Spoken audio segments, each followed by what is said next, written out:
Good morning, good afternoon, good evening, folks. Michael Zuber, one rental at a time, back with his good friend Dion from Dion Talk. How you doing, buddy? Howdy, I'm doing great. Thanks for reaching out on what is this today? Monday? Tuesday? When? No, it's Friday. It's Friday. Friday, Every yeah. day's Saturday. Who knows? Every day's Saturday. Yes. I'm going to get you that shirt or coffee mug as soon as you, do what you have to do, if you know what I mean. I do. And we're getting there. There you go. Hey, I actually want to go back in time. I want to go back to the time when I was writing on Bigger Pockets, when I had 3 or 4 homes, rental homes, and really have that conversation about $200 cash flow, right? I have seen some people poo-poo that, like, who would be a landlord for $200? It's not worth it. It's not the risk. You could do better staking crypto or, being an LP in my syndication. There's a lot of people trying to, I don't know. I want to say a bad word, but I'm not going to.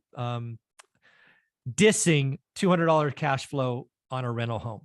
So I want to go back in time and just talk about it, because that was me, right? My first 8 properties that I write about in my book all were between $175 and $200 cash flow. And remember, I was paying a property manager. So if it was you and maybe Matt, maybe it would have been $250 to $300.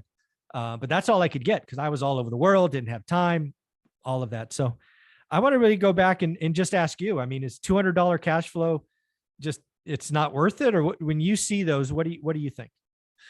So it's kind of ironic that this is the topic, because a couple of weeks ago, we did a portfolio deep delve of mine where we literally looked at, here's my cash flow, here's my debt, here's my options, here's my savings, and then, get advice. Video came out on your channel, came out on my channel this week. And almost overwhelmingly, the messages have been to me, how are you getting so much cash flow? Yeah. And so you would think I would have the mindset that you should have a lot of cash flow or it's not worth pursuing. Like that's what it would seem like, right? But I don't recycle capital. I don't recycle the money that's in the properties. No home equity lines of credits, no cash out refinances. Yes, your first one, Norris Drive, you messed up, made an alligator, but the other ones you were able to take the money and buy more. So at the 10-year mark, I was able to reach financial freedom. Yep. But I don't have 187 units. I don't have appreciation on tens of millions and amplified from where I'm at. I don't have principal paid on every month of exponentially more than what I do. Yeah. So if your goal is to really grow and scale in real estate, a $100 a month cash flow on a property that you've taken money out and redeployed to get a better return somewhere else absolutely makes sense. I'll be the first one to admit you're 10 times better at that than me, because I haven't done that. All I've done is save a down payment, put it in a property, do some value add, look for things like I can add a bedroom, refinance when rates improve. So I do have better cash flow now, but originally when I first started, 10% return on a $70,000 investment, I would need to make $7,000 correct a year to get my 10% return on a duplex. That breaks down to a couple $100 per unit. I mean, it's not much different. Yeah. It becomes more when you add the element of time. Yeah. Right. Yeah. I want to talk to that person that might be interested in this. Maybe they're looking at Bigger Pockets, or they found us on YouTube University, whatever it is. I want to talk to that person because again, I was that person. You get excited by $200 a month. And then you might do what I did, right? So let's just try to use some round numbers. Let's say Olivia and I's freedom number was $15,000. We live in the Silicon Valley. We both made 6 figures. We bought a bunch of stuff that maybe we shouldn't have, but that's where we were, right? That's just a number. At $200 a month or unit, that's a lot of units that you need to kind of get through that. What is that? 75 units? So some of you are doing this going, I can never buy 75 units. It's crazy, right? The math doesn't work, and you almost depress yourself. I want to tell you right now, stop it. Time is the ultimate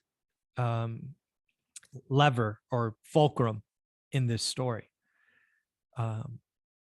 Don't extrapolate that, because again, the first 8 houses I got, first off, the first 3, that was all my cash. I was broke cash wise. The next 5 were all recycled capital. And then I went from, so the first 3, let's just call it $600 cash flow because it was about 200 each. I'm paying property manager. So maybe in your world, it's 1,000, but still not great, right? $300 without, 200 with. I recycle my capital, right? One done incorrectly. So I take a step backwards, but the other two done correctly. I go from 3 to 8. My cash flow goes from 600 probably to 1,000, maybe 1,100. Still not great, but here's the deal. Once I had 8, I had none of my own money in those deals. I had my 40 grand back and I had 8 homes and I had 1,100. Right. So again, I keep doing this and I watch my market. Then I go ahead and I do 1031 exchanges out of the 8 to 80 and boom, suddenly I'm over 10. None of my own capital. So I want to go back to that person that's doing the math and confusing themselves and getting depressed and just tell them, get in the game. You can't build something. You can't get to 15 without, it's like you can't eat an elephant without taking the first bite or whatever that story is. Get started, but only do great deals. So I got more to say, but I'll throw it back to you. So I think a lot of people underestimate the value of $200 a month in cash flow.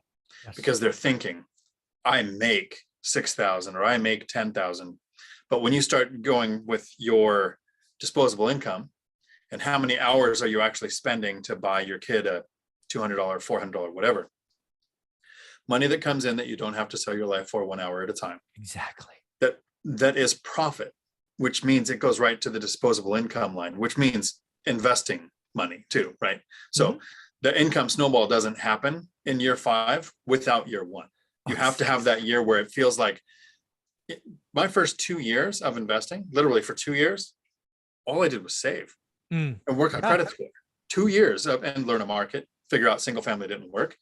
And when I bought my first duplex, it was one purchase for another 2 years, 4-year mark before I was buying that second duplex because I was having to save. It took me that long to save the down payments. I hope people hear this. Again, there's nothing wrong with $200 cash flow in your first deal, right? Of course, it has to be a great deal for your market. I mean, if your market, a great deal is 500, then 200 is not enough. I'm just talking in great generalities. Don't let anybody pop your bubble at $200. That's where I start. That was Norris Drive, folks. It time in the market, you get to learn it better. You can recycle. Even if you just do rate and term refis, when the numbers work for you, you did a rate and term refi, I think on 2 or 3 properties.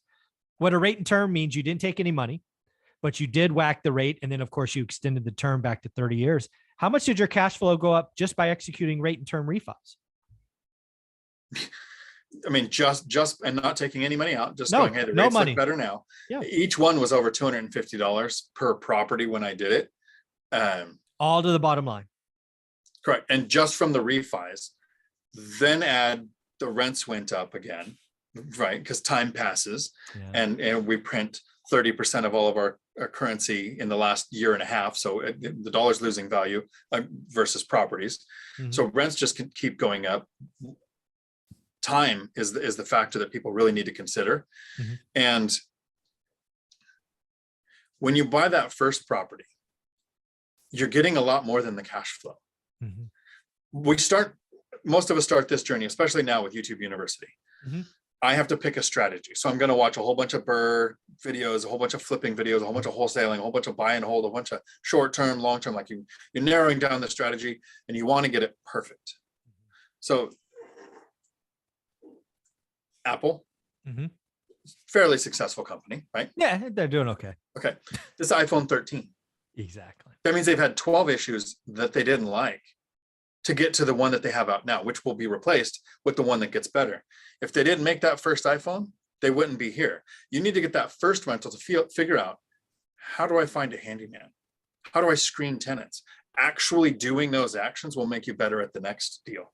So even if that first one is, like you said, a number of people wouldn't consider significant, the action of buying that first rental or doing that first house hack is the game changer.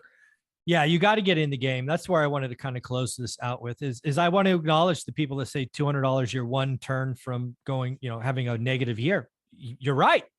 One of the things you're going to learn once you own something is tenant management, because again, I strongly suggest the binder strategy. We're having more and more of our students execute the binder strategy, getting the tenant to ask for the rent increase versus slamming with something that might be market, right? It is much better to keep them there and not have a turn. You'll get to learn maintenance issues. You get to learn about rent collections. You get to figure out if being a landlord is for you. You're not going to figure that out if you just look at your phone or the computer screen. You've got to be committed. And again, if you buy one, a year later, you're stressed out.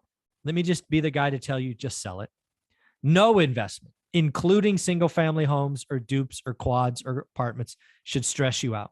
If you are stressed out more in a year than you are now, sell it, be done, get out. And residential is a lot easier to sell than apartments. So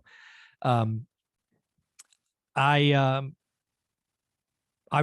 don't like it when other kind of gurus or people that have a position to sell kind of poo-poo $200, because that's where I started. One rental at a time. The book, the story, doesn't exist without Norris Drive and a measly $200, and it worked out. And me making work optional in less than 10 years doesn't happen if I don't move into an apartment and rent out my house and lose money for the first year. Exactly. I had to learn that I needed to educate myself. Like even that part of it, what paid off over time. This is a message from your private Facebook group from people who take your course. Yeah. I won't read the name because they didn't give me permission to. Yeah. But they just used the binder method, worked for the second time today, 53% increase in rent. Rent went from $850 to $1,300. And they thanked me and proceeded to tell me about their 4-year plan. Needless to say, they plan on staying.